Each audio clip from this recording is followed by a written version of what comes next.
Let us go to history and be objective.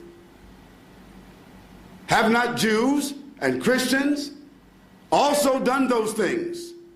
And are they not also doing those things? Yes, they are. A criminal is a criminal. A sinner is a sinner. But you would never see in the media a Christian pedophile. You would never see a pedophile called a Christian pedophile. You would never see a murderer called a Christian murderer or a Jewish murderer. Timothy McVeigh wasn't called a Christian terrorist. Charles Manson wasn't called a Christian mass murderer. The IRA is not referred to as a Christian terrorist organization. Yet they are, in fact, committing, and they have committed, some of the gravest, repugnant crimes. But they're not referred to as Christian terrorists, Christian fanatics.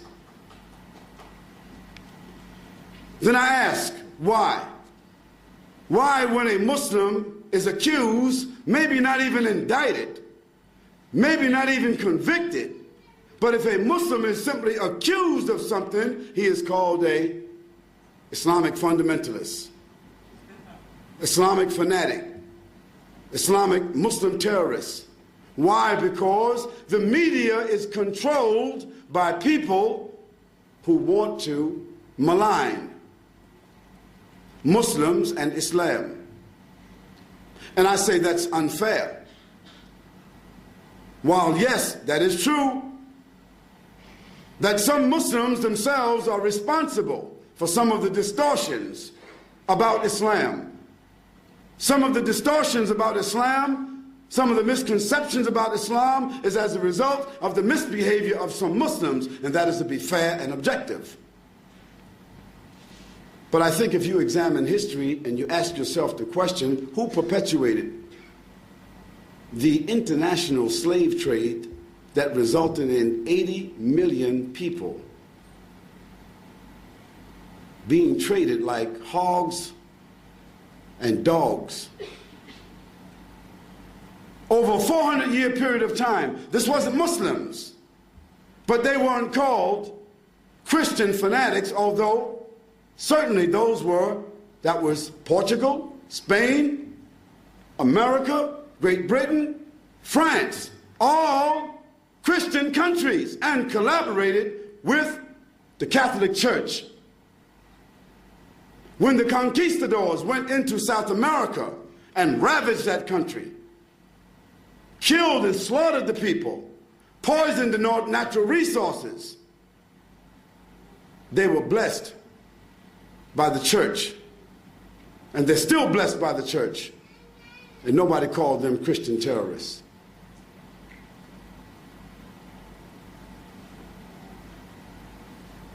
When the first settlers came to this country, there were people living here, in case you don't know that.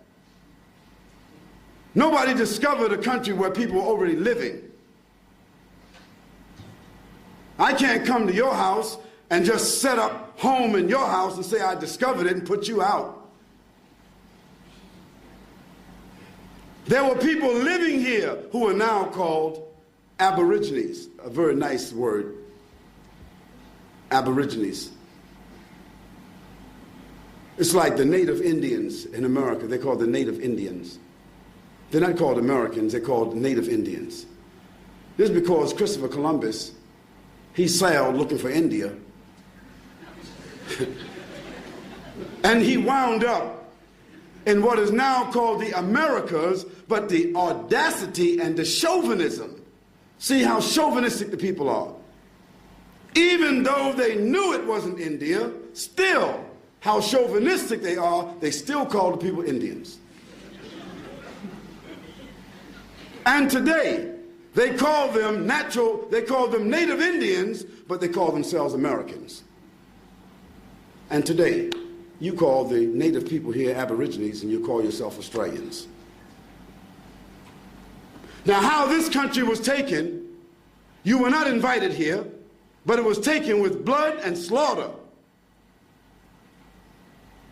Terrorism in its purest form, but nobody called those people Christian terrorists. And now that you have sophisticated civilization here, Sydney, Australia, Brisbane, Australia, Melbourne, Australia, I mean, you know, down under, you got this, you had the Olympics here. It's all forgotten about now. And still, terrorism by governments still go on.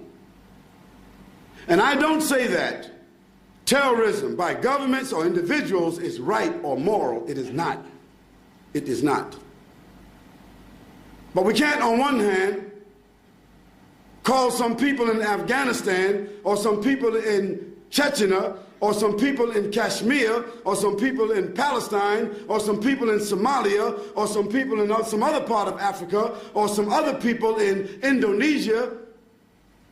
You can't call them terrorists because they are seeking freedom from oppression when you justify in your own history that you did the same thing, but you glorify it and you justify it now. It's not fair. I say that a crime is a crime, whether it's done by some uneducated, unsophisticated people or some very educated and sophisticated people. A crime of government is just as bad as a crime of the individual.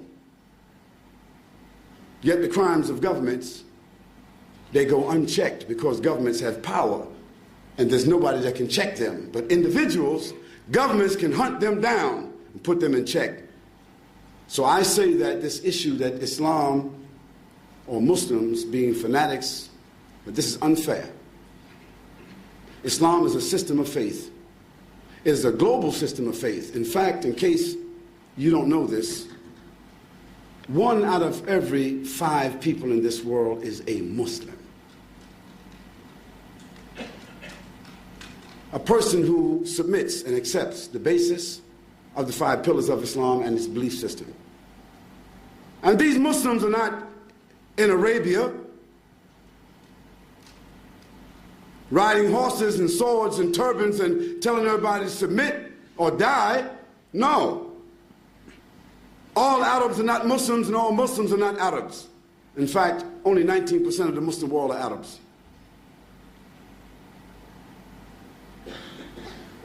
There are Muslims in every continent of the world. There are Muslims in over 53 countries of the world. And there are 23 countries of the world that have major populations of Muslims. As a matter of fact, the largest population of Muslims on the earth, they're not Arabs at all. It's Indonesia, your neighbor. They're the largest population of Muslims in the world.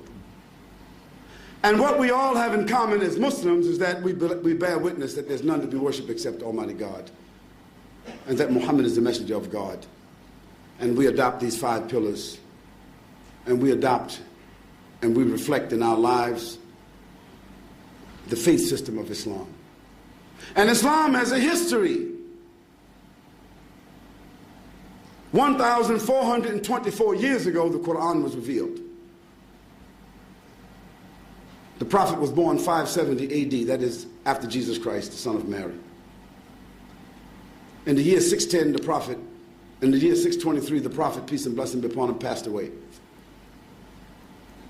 30 years after the death of the Prophet, peace and blessing be upon him, those desert Arabs, those illiterate people, in an inconsequential place of the earth, those people developed a new civilization through this Quran and through the behavior of that Prophet. And the 3 powers of that age, the 3 great civilizations, Rome, Persia, Abyssinia, they were replaced 30 years after the Quran was revealed.